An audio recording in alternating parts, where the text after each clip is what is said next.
What is the true cost of an empire? The absolute price of a single ideology. It's measured in screams in the dark, in fields fertilized with bone, and in moments of violence so extreme they scar the human psyche forever. Throughout history, war has been our constant, bloody companion. But some conflicts stand apart, not for their strategy, but for their sheer, unimaginable brutality. Today, we are descending into the abyss to count down the 5 most devastatingly brutal wars ever fought. This isn't just a history lesson, it's a reckoning. And before we get to number 1, a conflict so horrifying its death toll is almost impossible to comprehend, I need you to do something for me right now. If you're ready for this journey, then hit that like button right now.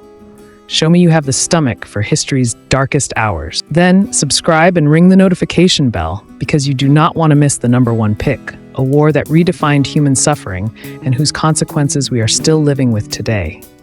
At number 5, a war so long and so vicious it nearly wiped an entire generation off the map of Europe, the 30 Years' War. This wasn't a clean war of armies meeting on a field. This was a chaotic hellscape of religion, politics, and mercenary armies who were paid in plunder. But the true brutality wasn't just the battle deaths. It was the method. Cities were sacked, and every single person inside man, woman, child was put to the sword. Farms were burned, leading to mass famine. Diseases like typhus and plague ran rampant through weakened populations. The war gave us the word protagonist, but there were no heroes here, only victims. It was a preview of total war, centuries before the term was invented. Number 4 is unique. It wasn't a war between nations, but a systematic, industrial-scale slaughter of a population by one man, King Leopold II of Belgium. Under the guise of philanthropy, Leopold privately owned the Congo Free State and turned it into a forced labor camp for rubber. The brutality was policy. Quotas were enforced by the Force Publique, a ruthless private army. If you didn't bring enough rubber, they killed you. But to prove they weren't wasting bullets on people, soldiers were required to bring back a right hand for every bullet spent. This led to a trade in severed hands, often from living people. Through murder, starvation, exhaustion, and disease, an estimated 10 million people, half the population, were exterminated. It was a genocide for profit, and a chilling reminder that brutality doesn't always come from a battlefield. Placing at number 3 is the Pacific theater of World War II. The Eastern Front had scale, but the Pacific had a unique, intimate ferocity. This was a fight to the death between two cultures with completely different concepts of war and honor, on some of the most hellish terrain on Earth. The brutality was absolute on both sides. From the infamous Bataan Death March to the savagery of island battles like Tarawa and Iwo Jima, where capture was often worse than death. Japanese soldiers fought to the last man, leading to suicidal banzai charges and kamikaze attacks. In return, flamethrowers and grenades became essential tools to clear fortified caves. The level of dehumanization was terrifying, culminating in the atomic fireballs over Hiroshima and Nagasaki that brought it all to an end. This war showed what happens when two industrial powers commit to unconditional surrender. And now, number 2.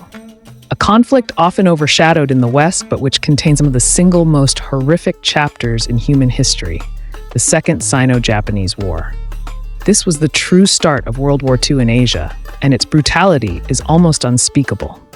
The rape of Nanking in 1937 was a 6-week orgy of violence where an estimated 300,000 civilians and prisoners of war were murdered. But that was just one event.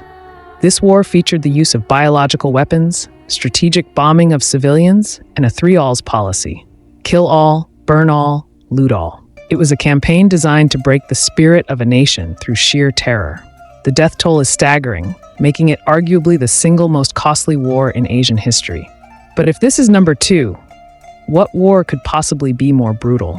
What conflict could surpass the scale of human suffering? The answer is waiting. But first, we are about to reveal the number 1 most brutal war in history. If you're not subscribed yet, what are you waiting for? Hit that subscribe button and ring the bell so you don't miss any of our deep dives into history's biggest events. And if you've made it this far, you've got to give this video a like. Let's see if we can get to 10,000 likes before we unveil number 1. The number one most brutal war in history is not World War II as a whole, but its terrifying heart, the Eastern Front. This was the colossal, apocalyptic clash between Nazi Germany and the Soviet Union. To call it a war is an understatement. It was a battle of extermination between two totalitarian ideologies on a scale the world has never seen before or since. The brutality was baked into the strategy from day one. The Nazi General Plan Ost called for the starvation, enslavement, and elimination of over 100 million Slavs to create living space. The Soviets responded with ruthless scorched earth policies and penal battalions. This was fought with a level of industrial firepower and human mass that devoured armies. Soldiers fought in temperatures of -40 degrees Celsius, in cities reduced to rubble, often hand to hand. Civilians were not collateral damage, they were the primary target. The Eastern Front was the meat grinder that defined the 20th century, and its shadow still looms over us today. From the frozen hell of Stalingrad to the killing fields of the Congo, the capacity for human brutality is tragically one of our history's only constants. But this is just my list. And that's where I need you. The history books are filled with countless other conflicts.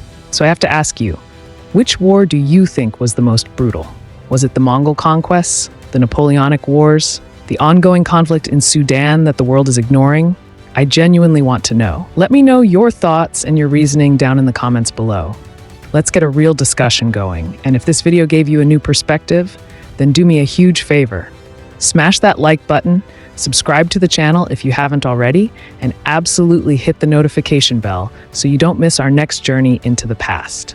This is just the beginning. I'll see you in the next video.